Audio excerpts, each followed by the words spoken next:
Hey everyone, Coach Joel here. I have another interesting hand. He had jacks from early position.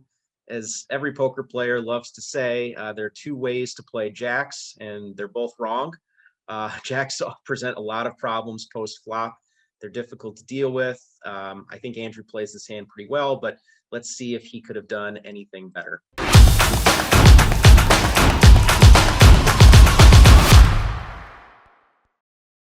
As mentioned, we are dealt jacks under the gun, and we decide to make a 5x raise, which is a little bit on the big side. I prefer to go 3x here. A lot of players, they like to go bigger with jacks for some reason. Some players, they love to even jam, sometimes open jam jacks because they just don't want to play the hand. Some players, they make it 10 times the size of the big blind. They do anything to kind of signal that they likely have the best hand now, but they know the hand's going to be difficult to play and they don't want to play it, so they size really large. So we didn't go quite that large here. 5x is large, but not absurdly large. But what I would say is, you don't want it to become a self-fulfilling prophecy where you're betting so much that you're just playing suboptimal poker with jacks because you're trying to avoid tough situations, and then in the process you kind of signal what hand you have right out of the gate to everybody pre-flop, and you're playing out of position and everyone knows what you have. So often that is the reason why jacks are tough to play. But anyways, 5x open, would have gone 3x, but last we get called by the button, and we go to see a flop. So we don't know much about this button right now. um, we raised from under the gun, and so he's probably respecting that and calling with, not, if he's an average player, not calling with overly loose range. Maybe he's got 20% of hands or so, max 25. We can probably eliminate queens plus and ace king from his range, but I think all the lower pairs are still in there. As far as his Broadway cards, he may have ace queen here. Maybe he would have three bet that, but probably has some combinations of ace queen. And I would guess he has a decent amount of suited connectors and some suited gappers here too, given that we are fairly deep stacked. So just a note, we have the same effective stack here. So we have 17K, he does as well. So we are both 170 big blinds deep, even though it's a little hard to see in the video right now. So the flop comes 5 of clubs, 6 of spades, 5 of hearts, and we decide to bet about 1/3 the pot. I think this is generally what solvers love to do. This is a board where we're going to be betting quite often because we have range advantage. We should have the overall equity advantage because we have the high pairs in our range, and the big blind, the button does not. We can have queens, kings, and aces. He cannot. So it's a good opportunity to push equity.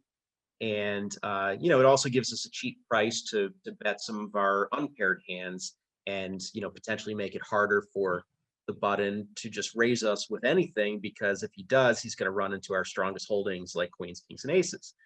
However, I think that we can take more of an exploitative line and bet a little bit bigger here. The reality is that most players are going to, this is early stages of a tournament. I just think that most players are going to float us if they have any pair at all, whether we bet 400 or we bet, 6 to 800. I think we're going to get called by, sevens, eights, nines, sometimes even fours, just that are curious, kind of all the same. So betting smaller, we're just kind of losing a little bit of value here.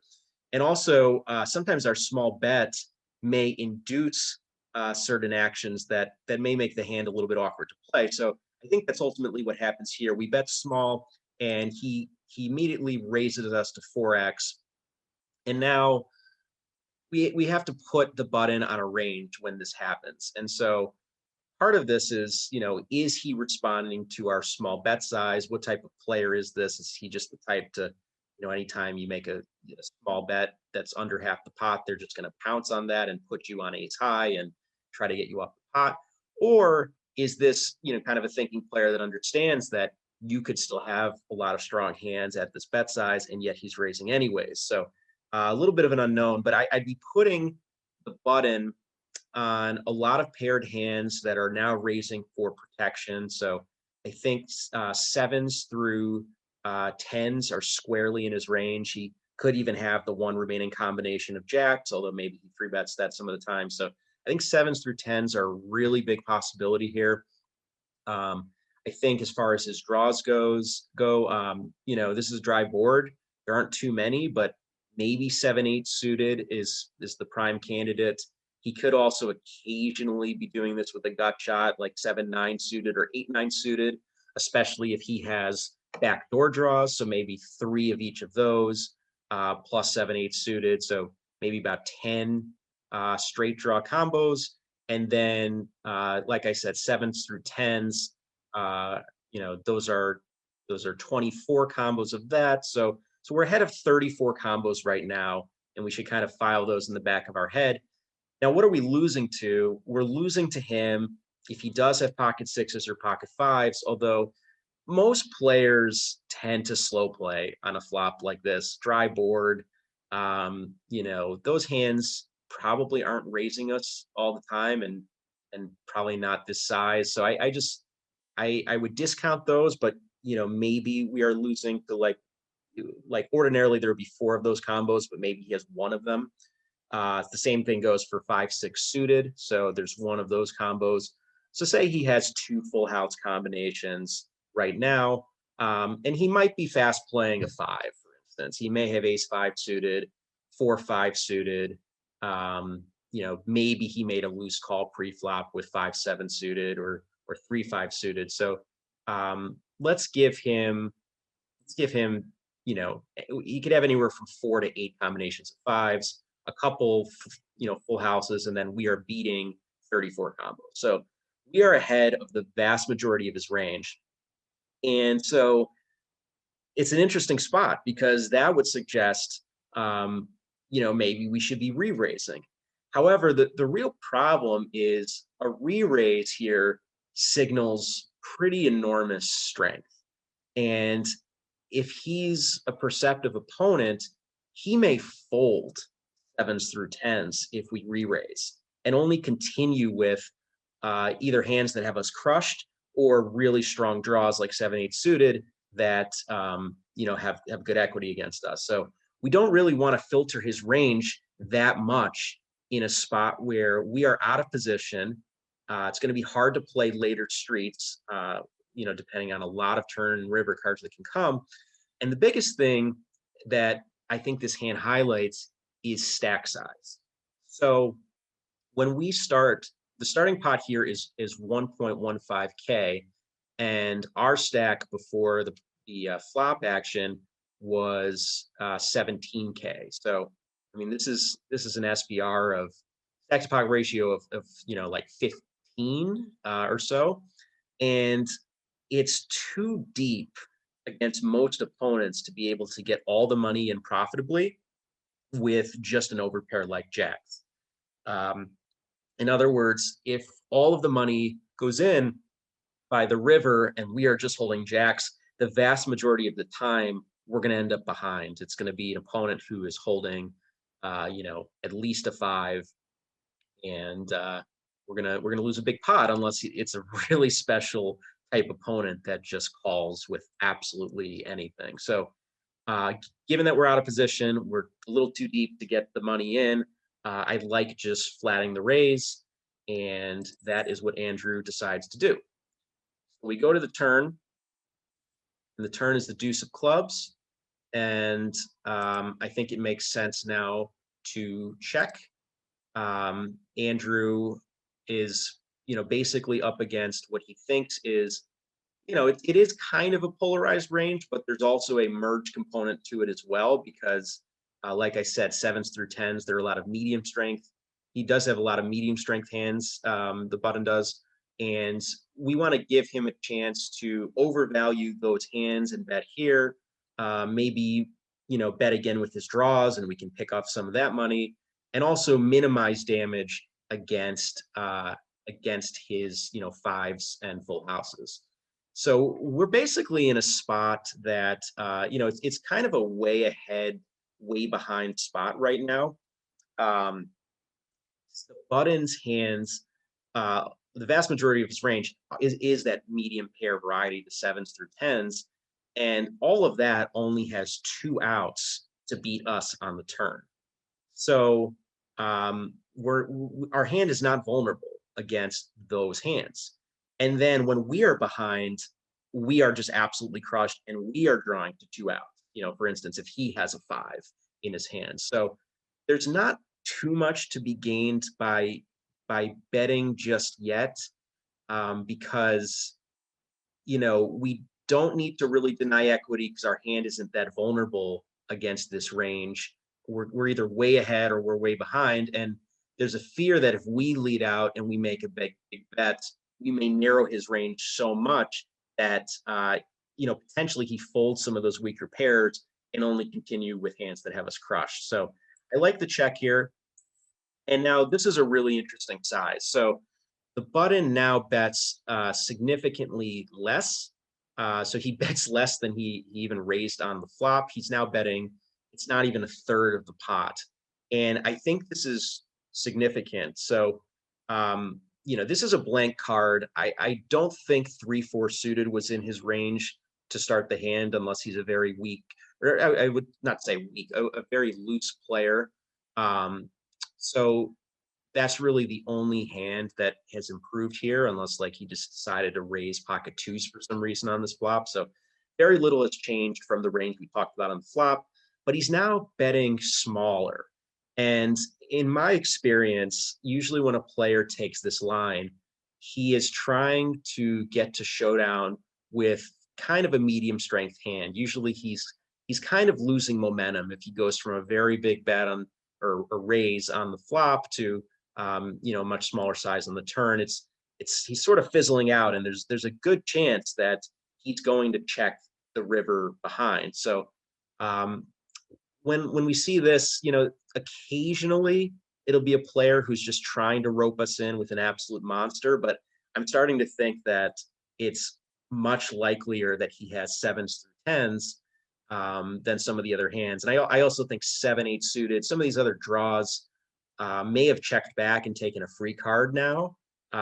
Maybe if they picked up clubs, they bet again, but I don't think this player would be betting with too many draws here at this size. There's not really a reason to reopen the betting when it doesn't, betting so small that he basically has no fold equity. So, I would mentally give him like maybe the very best of draws. Maybe we only give him, 7-8 suited and then like 7-9 suited and 8-9 suited when they have clubs. So most of his range here, like I said, is going to be that medium pair variety. And I think it makes a lot of sense to call. Again, I don't think it makes sense to raise because we have to always think about not just how likely is it that we have the best hand, which I think is pretty likely, but also if we raise, what hands are calling our raise and how are we faring against the equity of what calls us. And so if this is a reasonable player and we think that he's going to fold sevens, eights, and nines, maybe he calls with tens, but if he folds sevens, eights, and nines to a raise, and he's calling us with tens and a five and full houses, we're really not doing that great here. So I like the call. And the river brings another two, total blank here. It kind of highlights that if we were behind on the flop, we are still behind now. If we were ahead on the flop, we are still ahead now. And the only thing that's really changed in between is if he somehow had, 3-4 suited or one combination of pocket twos. I think we can, safely discount pocket twos here. It's just so unlikely that he takes this line and that the board runs out like this. So so we look here, and I think that to decide our move here, we have to consider what the Button did on the turn. So like I said, it seemed as though he was losing momentum, and there's a very good chance that he's going to check back this river. So I actually would consider leading out for a bet now, because by taking kind of a pot controlling line on the flop and on the turn, we've made it so that we don't have to get our stack in with this hand at this bad SBR, but we can still get a little bit more value here on the river. I think a hand like sevens through tens, now that we're at the river, and it's only one bet to call, we basically deleverage the hand for the button. I think he will look us up with those hands now. But if we had raised earlier in the hand, there's a decent chance he would fold because there's just more bets to come, and he doesn't know if he's going to be able to get to showdown at a reasonable price. But I think with one bet to come, we're likely to get called by sevens through tens here if we lead out. And like I said, he probably has 4 to 8 combinations of fives, depending on how loose he was pre-flop. He's got a few full houses, so it's a spot where we could be betting with the intention to bet fold, because unless he turns one of his draws like 7-8 suited into a bluff here, which is a pretty rare line for most players.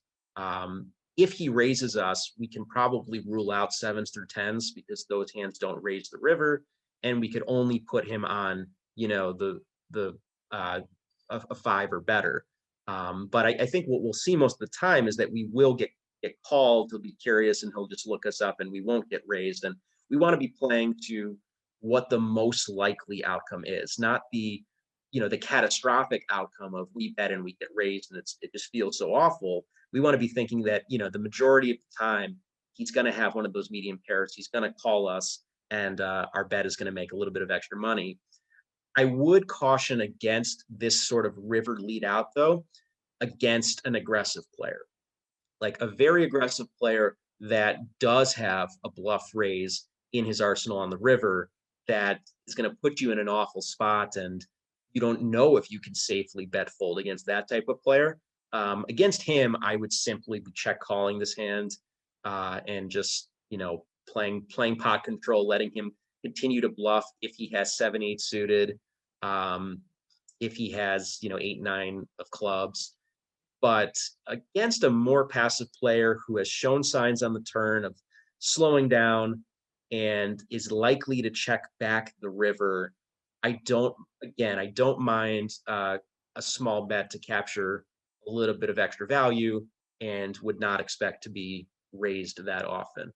So anyways, we decide to check, and the button checked as well, and we see that he had nines. Makes total sense. He was kind of raising the flop for protection in case we were betting small with overcards. He didn't want to give us kind of a free run out. He follows up on the turn again, but he's kind of losing steam. Now he's a little worried that we have more than just overcards, and he ultimately, plays it safe on the river. So really interesting hand. I think the hand kind of highlights the difficulties of out of position play when stacks are deep. It's easy to beat yourself up after the fact and kind of bemoan the fact that you didn't get maximum value.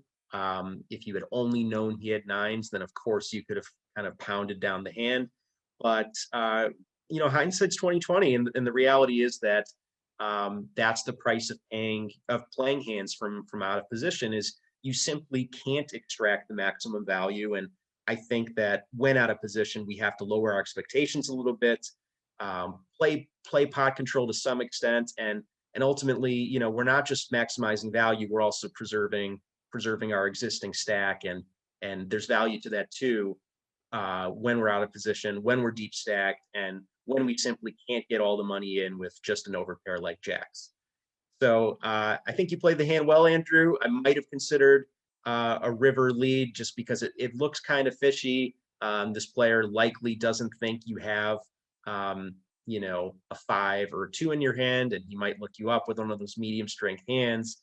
It's only risky when he goes to the next level and then decides to rebluff you because you don't have those cards in your hand. Anyways, I think your line was just fine. Maybe open a little bit smaller pre-flop, but other than that, well played. And we're on to the next one. So good job, and talk to you all soon.